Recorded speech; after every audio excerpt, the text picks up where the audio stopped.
isang bagay, pinilit mong magpatawa para alipustahin mo ang kapwa mo. At the expense of others. Di ba, pangalipusta, panlalait. Nasa tamang pag-iisip ba yung tao na yun, Nelson? Parang binanggit nyo kanina, parang Pareto. Ikaw lang sumaya. Pero yung isa ay pinalungkot mo. Hindi, malayo ang Pareto ron eh. Meron doktrina pa yun, kaya ayoko na lang palawakin.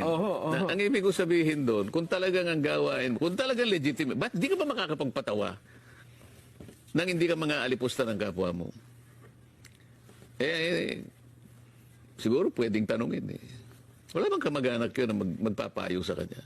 Yun talagang tunay na kamag-anak. Kaibigan. Kaibigan kaya. Nakakaawa eh, di ba? Sino bang tao ang masasabi mo na walang kapintasan? Lahat naman ng tao. Tama naman. Pero Huwag mong gagawing katatawanan. Huwag mong gagawing katatawanan yun eh. Lalong-lalo na ikaw ang pinakamaraming kapintasan, halimbawa. Sa bagay, Siya nga, may problema sa sarili niya eh. Hindi niya malaman kung lalaki siya o babae siya. Problema yun. Alam mo, sa psychology, ang tawag doon yung cognitive dissonance. No? Marami tayong masasabing doktrina eh.